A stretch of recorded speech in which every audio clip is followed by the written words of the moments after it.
What's going on, everybody? Mortem here, this time bringing you my first impressions for Rise of the Ronin. A PlayStation exclusive from last year in 2024, I believe, but it just recently got its PC port yesterday from the time of this video, which is why this PC channel is checking it out. Now, when this game launched for the PS5, while I did not play it, I had heard generally kind of mixed things. Some people were pretty into it, other people not so much, which I suppose you could say is true of any game, but it seemed to get a very mixed reception, basically. And after having played it a bit myself, I can kind of see why, though, given how much I enjoyed the two Neo titles, also from Team Ninja, who made this game, I was still always going to jump into it for myself, of course. But right away, it's a bit of a different game than what I've come to expect from Team Ninja, largely in the sense that this is an open-world, sort of exploration-based RPG, and in many ways, I would say it's very much so sort of checklisty open world, and one of the things I'll be looking for as I continue to play this game is if it really does anything on that front to set itself apart, in terms of actually justifying its open world. I can say already, though, that I'm enjoying the combat quite a bit, which isn't really a surprise, I would say, given Team Ninja's prior games, but let's actually talk a bit more specifically about what this game is. To kick things off, the technical state. How's this thing running on PC? Well, for me, it's just fine. I did pay for this one, by the way. Forgot to mention that earlier. But I have seen some people struggling with some performance issues here and there on, I would say, modern GPUs, the 40 series at the very least, so still a little early to call it. And I will say that while it didn't,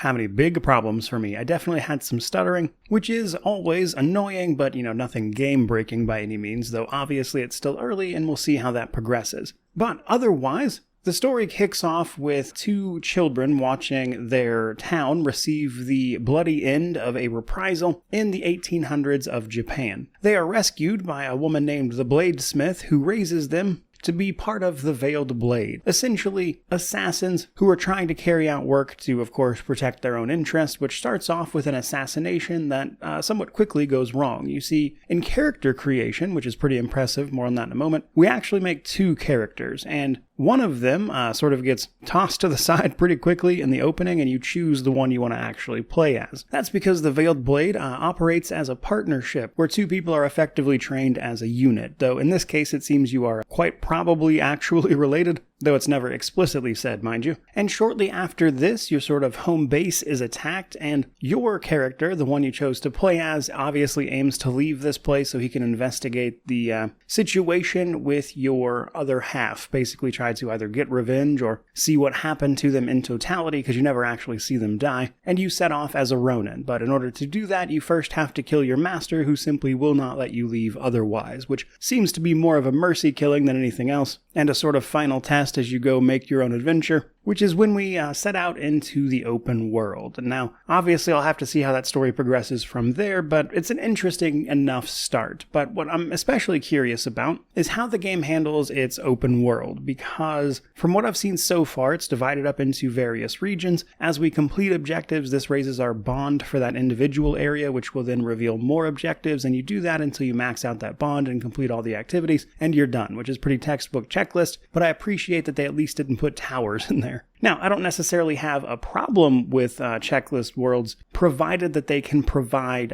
something interesting and unique at the same time, like how's the quality of the side quest, that kind of thing. And that's just something I've not gotten far enough in to actually figure out for myself yet, but that's ultimately what it's going to come down to. Now, I will say on the other end of that spectrum, there's character creation, actually making these characters and kind of deciding the direction in which you want to go, which is some of the stuff that has me interested as well, because for starters, as always, the cosmetic character creation for Team Ninja is surprisingly good. Incredible amount of options there to really kind of customize and get the look exactly right, provided, of course, that's something you want to do. You can always go for something a little closer to a preset like myself, frankly. But also at character creation, you'll pick a sort of a starting origin. This is essentially your stat setup, your major affinity for particular weapons as a result, as well as some of your starting skills, because as an RPG, there's a fair bit to know there. Basically, as we do all that stuff, explore the open world, defeat enemies, that kind of thing, we'll both gain experience and karma. raising karma will give you your skill points, as will leveling up, and so will some of the side activities. You can generally spend skill points on skills if you'd believe it, but that's only part of the story, because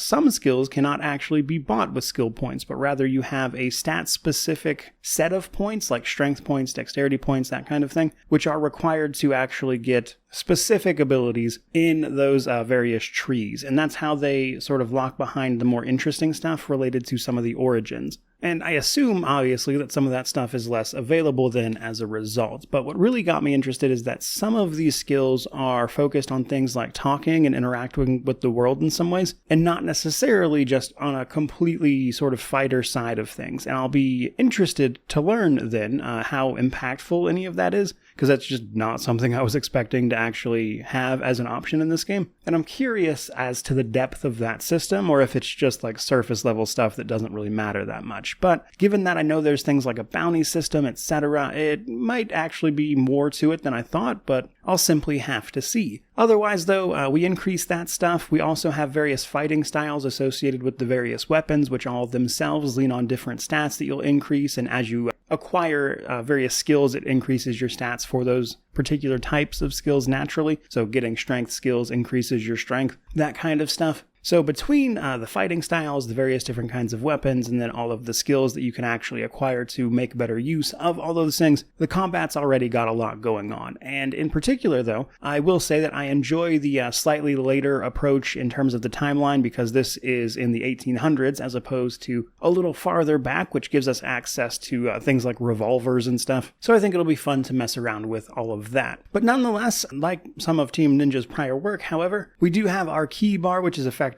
stamina that we'll use to basically do everything in combat, and then if that gets depleted, we get into a broken stance where we can get sort of heavily attacked, but we can do that same thing to enemies via things like parrying, blocking, dodging, rolling all out of the way, so we can basically try to wear out the enemy and break their stance, or even potentially panic them, and deliver some pretty devastating counterattacks as a result of that. But obviously that gets more complicated as you play, but the core system there is the type of thing I've come to expect from Team Ninja, so it's something I'm decently familiar with out of the gate. But just in general, this seems like a much easier and toned down game than a lot of their other things that I think they have coined Masocore, or at least that's how they like to describe them. So it's not quite as crazy, but that's kind of where I'm at in terms of a first impression. Basically, it seems interesting enough at the start, but I've definitely noticed some pretty by-the-books checklist open world type stuff. I'm curious if any of those presented systems, like being able to unlock various dialogue options, are actually unique. And then, as always, is the actual story any good? So